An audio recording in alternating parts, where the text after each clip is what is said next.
ಆತ್ಮೀಯ ವಿದ್ಯಾರ್ಥಿಗಳೇ, ಇಂದು ನಾವು ಕಾಂಟ್ರಾಕ್ಟ್ ಟು ಸಬ್ಜೆಕ್ಟ್ ಸಂಬಂಧಪಟ್ಟಂತಹ ಕೆಲವು ಮಹತ್ವದ ಪ್ರಶ್ನೆಗಳನ್ನು ಚರ್ಚೆ ಮಾಡೋಣ. ಸೊ ಯೂನಿಟ್ 1 ನಲ್ಲಿ ಮೊದಲನೇ ಪ್ರಶ್ನೆ, define contract of indemnity and what are the rights of indemnity holder.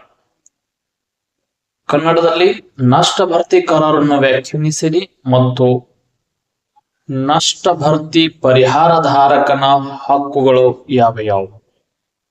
ಅಥವಾ define contract of guarantee, explain the various modes of discharge of surety from his liability.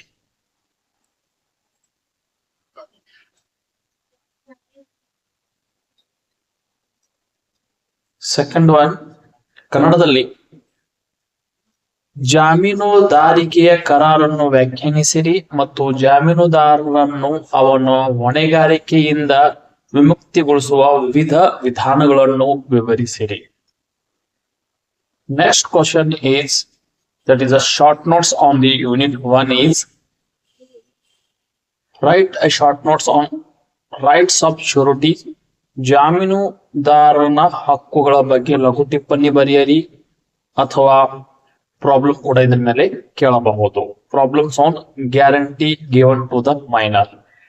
ಮೈನರಿಗೆ ಜಾಮೀನು ನೀಡಿದಾಗ ಅದಕ್ಕೆ ಸಂಬಂಧಪಟ್ಟಂತಹ ಸಮಸ್ಯೆ ಕೂಡ ಕೇಳಬಹುದು.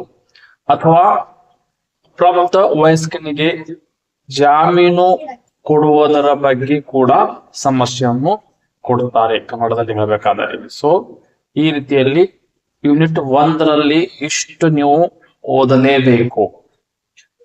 ಎರಡನೇ ಯೂನಿಟ್ ನಲ್ಲಿ ನಾವು ನೋಡಬೇಕಾದರೆ, ಎರಡನೇ ಯೂನಿಟ್ ನಲ್ಲಿ ಮಹತ್ವದ ಪ್ರಶ್ನೆಗಳಲ್ಲಿ ಮೊದಲನೇದು, define contract of ಬೇಲ್ಮೆಂಟ್ and what are the features of contract of ಬೇಲ್ಮೆಂಟ್. ಅಂದ್ರೆ ಕನ್ನಡದಲ್ಲಿ ನಿಕ್ಷೇಪಣಾ ಕರಾರನ್ನು ವ್ಯಾಖ್ಯಾನಿಸಿರಿ ಮತ್ತು ನಿಕ್ಷೇಪಣಾ ಕರಾರಿನ ಲಕ್ಷಣಗಳನ್ನು ವಿವರಿಸಿರಿ. ಅಥವಾ define pledge, who can make a valid pledge, explain. ಗಿರಿವಿಯನ್ನು ವ್ಯಾಖ್ಯಾನಿಸಿರಿ, ಒಂದು ಕಾನೂನು ಮಾನ್ಯ ಗಿರಿವಿ ಯಾರು ಇಡಬಹುದು ಇದನ್ನ ವಿವರಿಸಿರಿ. ಇದರಲ್ಲಿ ಶಾರ್ಟ್ ನೋಟ್ಸ್ ಯೂನಿಟ್ 2 ನಲ್ಲಿ ನಾವು ನೋಡಬೇಕಾದರೆ,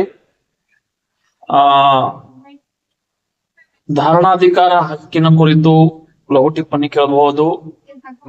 that is a right to lien, we can say right to lien, a short notes on right to lien ಅಥವಾ ಧರ್ಮಾಧಿಕಾರ ಅಂತ ಹೇಳಬಹುದು. ಅಥವಾ problem on bailer's duty to disclose the defect in the goods bailed. ನಿಕ್ಷೇಪಿಸಲ್ಪಟ್ಟ ಸರಕುಗಳಲ್ಲಿರುವ ನ್ಯೂನತೆಗಳ ಬಗ್ಗೆ ಬಹಿರಂಗಪಡಿಸುವ ನಿಕ್ಷೇಪಕನ ಕರ್ತವ್ಯದ ಮೇಲೆ ಒಂದು ಸಮಸ್ಯೆ ಕೇಳ್ತಿರ್ತಾರೆ. ಇದಾಯ್ತು ಎರಡನೇ ಯೂನಿಟ್ ನಲ್ಲಿ. ಮೂರನೇ ಯೂನಿಟ್ ಅನ್ನು ನಾವು ನೋಡಬೇಕಾದರೆ, explain the rights and duties of an agent. ಕಾರ್ಯಭಾರಿಯ ಹಕ್ಕುಗಳು ಮತ್ತು ಕರ್ತವ್ಯಗಳನ್ನು ವಿವರಿಸಿರಿ.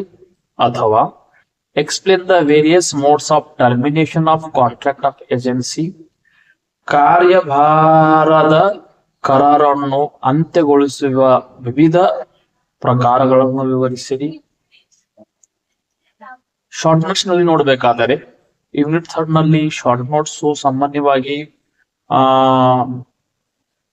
ರೆಟಿಫಿಕೇಶನ್ ಮೇಲೆ ಶಾರ್ಟ್ ನೋಟ್ಸ್ ಕೇಳಿದ್ದಾರೆ. ದಟ್ ಈಸ್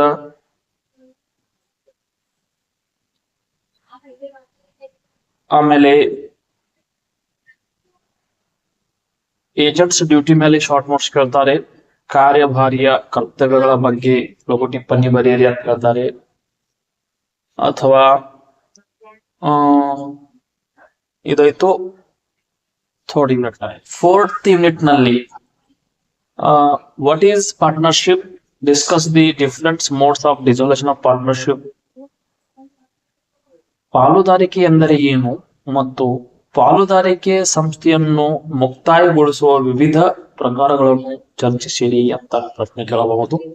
ಅಥವಾ explain the procedure for registration of partnership firm and what are the consequences of the non-registration.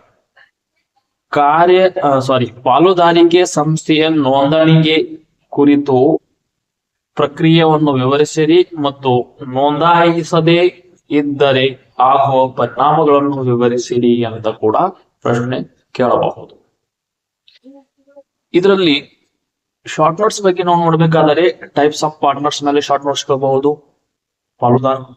ಪಾಲುದಾರರ ಪ್ರಕಾರಗಳು ಅಥವಾ ಪ್ರಾಬ್ಲಮ್ ಕೇಳಬಹುದು, ಪಾರ್ಟ್ನರ್ಶಿಪ್ ಫಾರ್ಮ್ ಮೇಲೆ ಪ್ರಾಬ್ಲಮ್ ಕೇಳಬಹುದು, ಒಂದು ಪಾರ್ಟ್ನರ್ಶಿಪ್ ಫಾರ್ಮ್ ಗೆ ಎಷ್ಟು ಜನ ಬೇಕು, ವಾಟ್ ಇಸ್ ದ ಎಸೆನ್ಷಿಯಲ್ಸ್ ಅದನ್ನ ಕೂಡಿ ಒಂದು ಪಾರ್ಟ್ನರ್ಶಿಪ್ ಫಾರ್ಮ್ ಮೇಲೆ ಒಂದು ಪ್ರಾಬ್ಲಮ್ ಕೇಳುವ ಸಾಧ್ಯತೆಗಳು ಅದಾವ ಅಂತ ನಾವು ನೋಡಬಹುದು.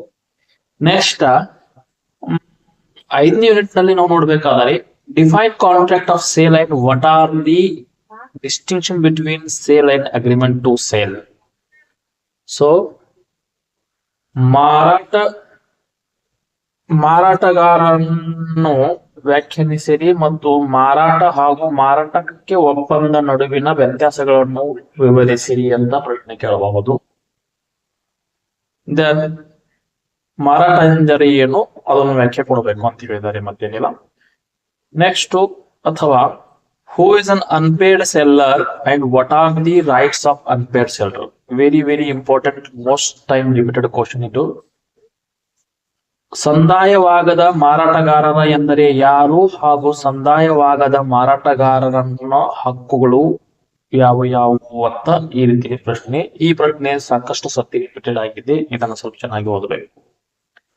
ನೆಕ್ಸ್ಟ್ ಶಾರ್ಟ್ ನೋಟ್ಸ್ ನಲ್ಲಿ ನೋಡ್ಬೇಕಾದ್ರೆ 5ನೇ ಯೂನಿಟ್ ನಲ್ಲಿ ಡಾಕ್ಟ್ರಿನ್ ಆಫ್ ಕ್ಯಾವಿಟಿ ಎಂಪ್ಟರ್ ಮೇಲೆ ಶಾರ್ಟ್ ನೋಟ್ಸ್ ಕೇಳಬಹುದು.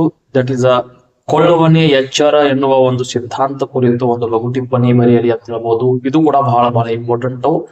Doctrine of caveat emptor or ಕೊಳ್ಳುವನೆ ಎಚ್ಚರ ಎನ್ನುವ ಒಂದು ಸಿದ್ಧಾಂತ ಇದೆ, ಅದನ್ನು ನೀವು ನೋಡಬೇಕು. ಅದಾದ ನಂತರ right A short notes on conditions and warranties. ಷರತ್ತುಗಳು ಮತ್ತು ಭರವಸೆಗಳು ಕುರಿತು ಶಾರ್ಟ್ ನೋಟ್ಸ್ ಎಷ್ಟೋ ಸರ್ತಿ ಕೇಳಿದ್ದಾರೆ. Warranties and conditions are very very important. You have to go through this. So these are some of the expected and important questions for the contract to subject. I hope these are the important questions. You have to go through these questions. Thank you very much.